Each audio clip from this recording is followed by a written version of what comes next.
roller coaster ride through the bizarre. It's definitely bizarre, yeah. We're looking at the complete story. Claire and Queef's wild ride. And yes, you heard that name right, Queef. It kind of sets the tone, doesn't it? It really does. It signals right away this isn't your standard narrative. So our mission here isn't about, academic takeaways in the usual sense. It's more about distilling the most surprising moments and seeing what we can maybe learn about navigating sheer delightful chaos. And what's fascinating, I think, is how it immediately throws cause and effect out the window. You're plunged into this situation where logic just doesn't apply. Absolutely. It makes you think, how do people even react when reality goes completely off script? Exactly. So the story kicks off. Scene 1. Claire, she's 16, finds her beloved car, basically smoking wreckage. Just destroyed. And Queef, also 16, is standing there looking triumphant over the wreckage. Which is the first major wait what moment. Right. And Claire's reaction, it's extreme. She apparently pees and sings Boomerang by Jojo Siwa. Yeah, that detail. It's such a specific, almost performance art level reaction to trauma. And then, boom, she turns bright red with anger. It's like whiplash. It really signals that, logic has packed its bags and left. For both of them. But just as you're processing that, this loud, echoing burp happens completely out of nowhere. Mm-hmm. The burp, and it shifts Claire's expression again from anger to horror. Total horror. And she cries out, "Oh no, my bee!" Which makes zero sense in the context. And Queef is genuinely confused, asking, what bee? But here's the kicker. She's struggling not to laugh through the horror. It tells you so much about their messed up dynamic, right? It really does. It shows the chaos isn't just external stuff happening to them.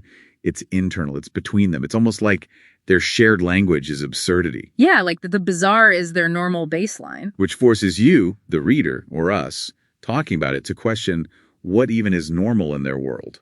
And it keeps escalating.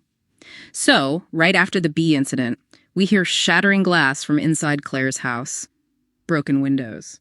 So the destruction moves indoors. And there's this really unsettling detail about the mess on the wheelchair that makes Claire's face go pale. Oof. Yeah, that hits different. It's not just random chaos. It feels personal, invasive, violating her safe space. Makes it much more visceral than just the car. Then another explosion, like a second one. Boop.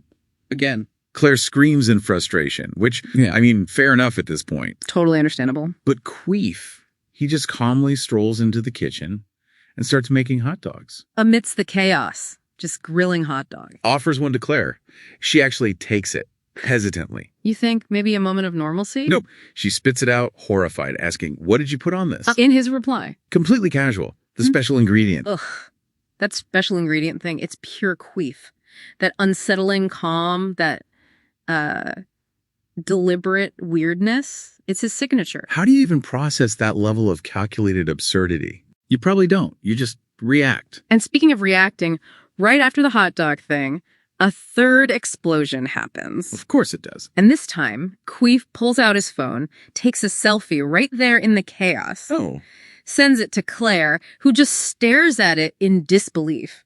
It's like he's documenting his own brand of mayhem. It's almost performance art, twisted performance art. Okay, so then we jump forward 7 months later. Right, a significant time jump.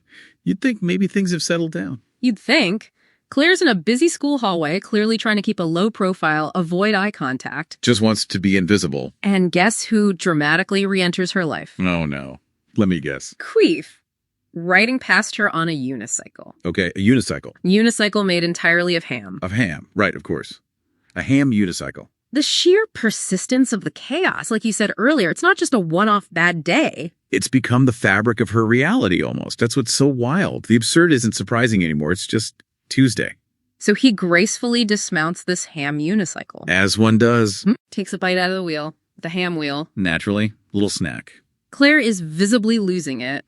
Pinching the bridge of her nose, clenching her fist, you can feel her frustration. Completely understandable frustration. But Queef just leans in and hits her with this super specific, bizarre comment. Your hair smells like rotten eggs. Wow. Okay. Just out of nowhere.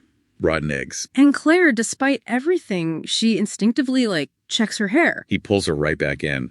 That specific random detail, it forces a reaction. It shows how he can just impose his weird reality onto the situation. It's a superpower almost. How do you even respond to that? You don't. There's no playbook for ham unicycles and rotten egg comments. And then just as quickly, he winks, hops back on his ham unicycle, Of course. and pedals away down the hall, leaving this literal trail of ham crumbs behind him. Leaving Claire standing there, surrounded by bewildered students and ham crumbs. What an image. This whole deep dive, it really hammers home the power of the unexpected. Not just that random things happen, but how persistent absurdity can be. And how it forces these utterly unconventional reactions.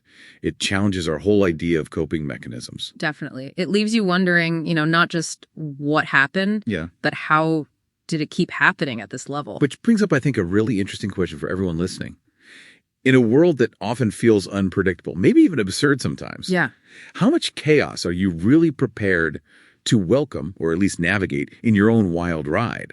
And maybe more importantly, what is your tolerance for the bizarre say about how you adapt when things go completely sideways?